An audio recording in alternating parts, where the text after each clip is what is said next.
साथियों, इसके पहले ऑनलाइन क्लास में हम आपको अमरूद की फसल पढ़ा रहे थे और इसमें बहुत कुछ बता गए हैं। अब आज हम इसी क्रम में आगे चलते हैं और खाद एवं उर्वरक बताते हैं। मैन्योर एंड फर्टिलाइजर, पौधों को रोपाई के बाद समय समय पर खाद देते रहते हैं। जैसे ध्यान से सुनिएगा, हम आपको पहले तो पौधे की उम्र बताएंगे, फिर उसमें अमरूद में खाद की मात्रा बताने के लिए सबसे पहले ऑर्गेनिक मैटर यानी कंपोस्ट खाद या गोबर की खाद बताएंगे, वो सदैव किलो में दी जाती है। फिर NPK बताएंगे, नाइट्रोजन, फास्फोरस और पोटास, ये सदैव ग्राम में दी जाती है। एक बात ध्यान दीजिएगा, मैं प्रति पेड़ बताऊंगा। अमरूद के में खाद देने की विधि प्रति पेड़ प्रतिवर्ष बताऊंगा। तो पहले पौधे की उम्र में आप ये समझिए कि 1 से 2 वर्ष की उम्र तक अमरूद के पौधे को गोबर की खाद 15 किलोग्राम प्रति पेड़ दी जाती है।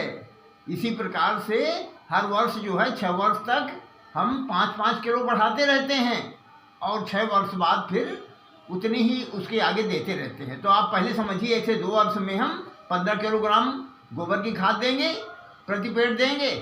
और इसी प्रकार से नाइट्रोजन 50 ग्राम, ये ग्राम में देंगे NPK, और फास्फोरस 25 ग्राम, ये प्रति पेड़ बता रहा हूँ सब। और पोटास जो है वो 50 ग्राम प्रति पेड़ देंगे। और उसके बाद 3 वर्ष में देखिए, 3 वर्ष में 20 किलोग्राम गोबर की खाद, 100 ग्राम नाइट्रोजन, 50 ग्राम फास्फोरस और 100 ग्राम पोटास। और 4 वर्ष में 30 किलोग्राम गोबर की खाद सड़ी हुई रहनी चाहिए, 150 ग्राम नाइट्रोजन, 75 ग्राम फास्फोरस और 150 ग्राम पोटास। और इसी प्रकार से 5 वर्ष की उम्र में 40 किलोग्राम गोबर की खाद, और फिर नाइट्रोजन 200 ग्राम, फास्फोरस 100 ग्राम और पोटास 200 ग्राम। 6 वर्ष में आप देखेंगे 50 किलोग्राम गोबर की खाद प्रति पेड़ ही है, 250 ग्राम नाइट्रोजन, 125 ग्राम फास्फोरस और 250 ग्राम पोटास प्रति पेड़ देते हैं। अब देखिए 6 वर्ष से ऊपर प्रत्येक वर्ष ये देते रहते हैं 60 किलोग्राम गोबर की खाद सड़ी हुई प्रति पेड़ और 300 ग्राम नाइट्रोजन, 150 ग्राम फास्फोरस और 300 ग्राम पोटास प्रति पेड़ देते रहते हैं। तो इस प्रकार से आपने खाद देने की मात्रा समझ लिया। गोबर की खाद जो है समझ लिया, 1 से 2 वर्ष में 15 किलोग्राम दिया है प्रति पेड़ और 3 वर्ष में 20। इस प्रकार हर साल 10-10 किलोग्राम बढ़ाते गए हैं। क्लियर हो गया ना? एक बात और समझ लीजिए, पंतनगर विश्वविद्यालय द्वारा अमरूद के पेड़ प्रतिवर्ष उम्र के अनुसार 60 gram nitrogen, 30 gram phosphorus, 60 gram potash देने की सिफारिश किया गया है। लेकिन और आगे समझिए, खाद डालने से पहले बाग की मिट्टी की जांच करा लेनी चाहिए। खाद को पेड़ के चारों ओर मुख्य तने से 1 से 1.5 मीटर दूरी पर डालकर मिट्टी में मिला देना चाहिए। नाइट्रोजन की मात्रा वर्ष में आधी 2 बार में, यानी पहली मात्रा नवंबर में और दूसरी मात्रा जून-जुलाई के महीनों में दी जाती है, तथा फास्फोरस और पोटास की पूरी मात्रा केवल एक बार में, विशेष रूप से नवंबर में देना अच्छा रहता है। छटाई देखिए, आप जानते हैं प्रूनिंग के लिए अमरूद के पौधे काफ़ी फैलते हैं, इसलिए इन्हें प्याला विधि से ढांचा देना चाहिए।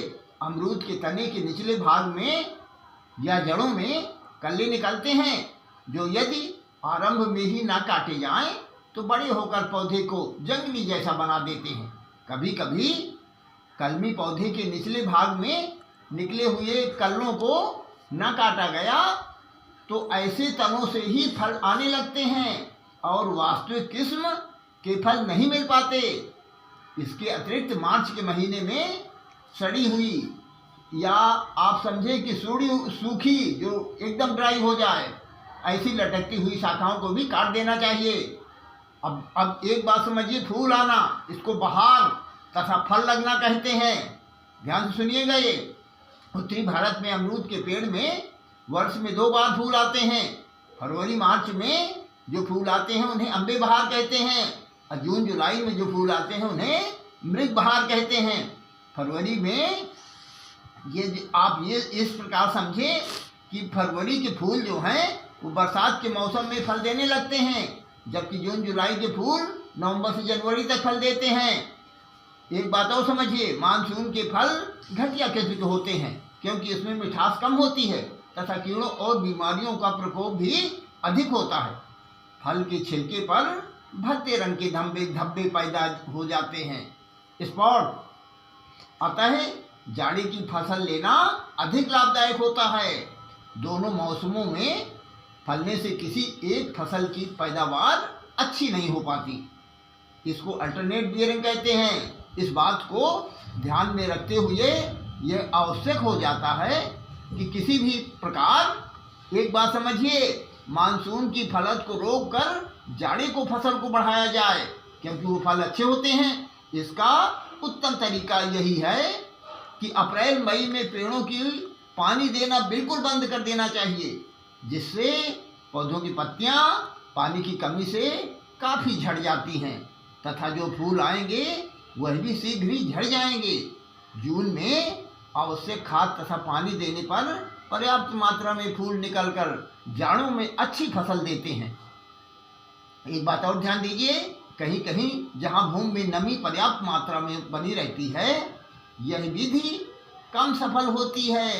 ऐसे स्थानों में जड़ों को मुख्य तने से आधा मीटर की गोलाई में 8 सेंटीमीटर गहरा खोदकर खुला छोड़ देना चाहिए।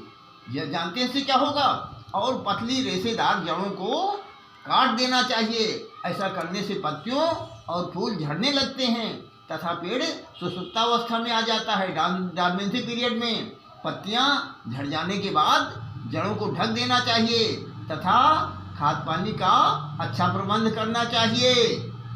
अब आप प्रश्न लिख लीजिए, 2 प्रश्न लिखिए जिसका कि उत्तर लिख के मेरे पास भेजना है। आप ऐसा करिए कि एक बात ये समझिए कि आप खाद एवं उर्वरक लिखिए। प्रश्न नंबर 1 लिखिए, खाद एवं उर्वरक प्रति पेड़ लिखिएगा प्रतिवर्ष। और प्रश्न नंबर 2 लिखिए, फूल आना यानी बहार तथा फल लगना लिखिए। अमरूद में, अमरूद की फसल पढ़ा रहा हूँ इसलिए अमरूद की ही लिखिएगा। धन्यवाद।